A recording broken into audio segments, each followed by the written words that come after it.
Hello students, I am Anurag Rai.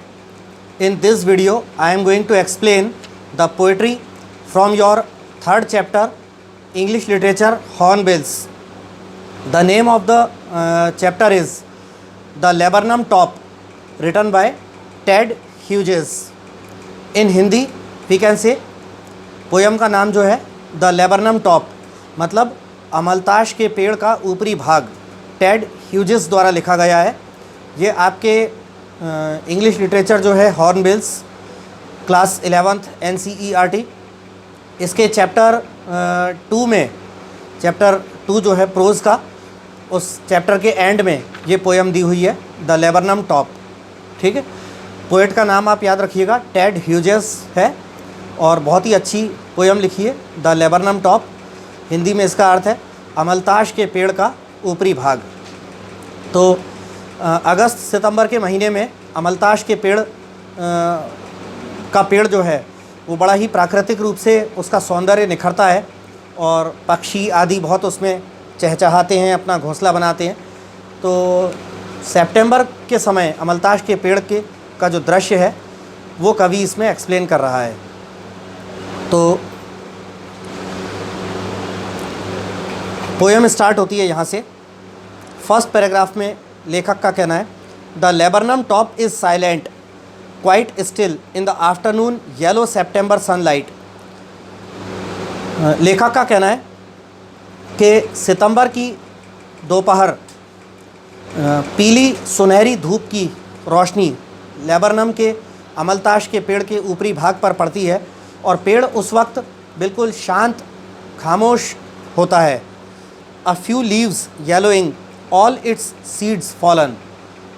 कुछ पत्तियां जो हैं वो पीली पड़ जाती हैं, झड़ने के कगार पर आ जाती हैं और उसके बीज जो हैं वो सारे झड़ चुके होते हैं, नीचे गिर चुके होते हैं। Till the goldfinch comes with a twitching chirrup, a suddenness, a startlement at a branch and.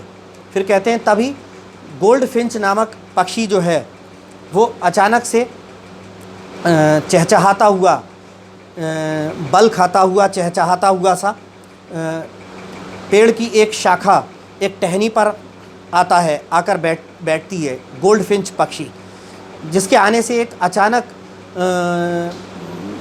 जो है पेड़ पर खलबली सी मच जाती है।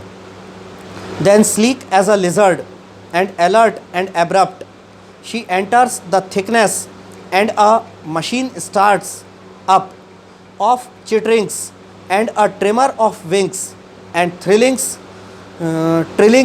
the whole tree trembles and thrills, it is the engine of her family। फिर कह रहे हैं कि गोल्ड फिंच पक्षी जो है उसके आने से पेड़ पर एक अचानक से खलबली सी मच जाती है। फिर वो एक छिपकली की तरह, किसी छिपकली की तरह बिल्कुल धीरे से, जैसे छिपकली एकदम धीरे धीरे आगे बढ़ती है वैसे वो धीरे से आगे बढ़ती है, चौकन्नी होती हुई अचानक से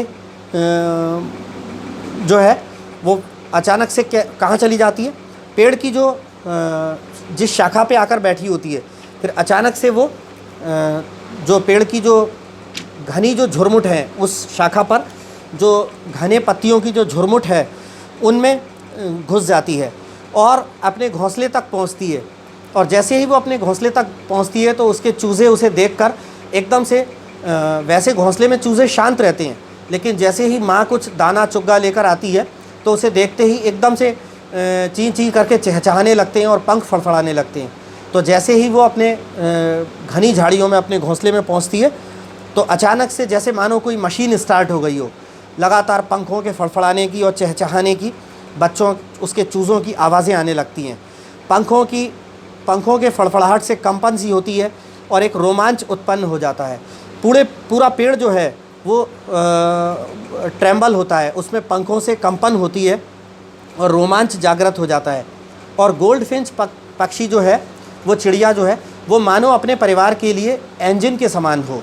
यहाँ लेखक उसको अपने फैमिली का इंजन इसलिए संबोधित करता है कि जिस प्रकार किसी मशीन का या जो मुख्य भाग होता है वो उसका इंजन होता है, तो उसी प्रकार गोल्ड फिंच पक्षी जो है वो भी अपने घोंसले, अपने परिवार का मुख्य भाग है। क्योंकि अपने परिवार का पालन पोषण, बच्चों को दाना वही लाकर चुगाती है। तो जैसे मशीन का मुख्य भाग इंजन होता है, इसी तरह गोल्डफिंच पक्षी भी अपने परिवार का मुख्य भाग है, उसके लिए एक इंजन के समान है, ऐसा लेखक कहता है।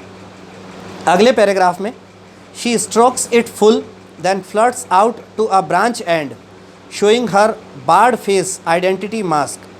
वो हल्के से पेड़ पर की डाली पर आघात करते हुए, हल्के से टच करते हुए आकर बैठती है, फिर फड़फड़ाती हुई सी शाखा में अंदर तक चली जाती है और उसका जो धारीदार चेहरा है, जो कि एक प्रकार से उसके चेहरे पे मुखौटा या मास्क की तरह है, वो उसकी पहचान बन चुका है। उसका धारीदार चेहरा उसकी पहचान बन चुका है।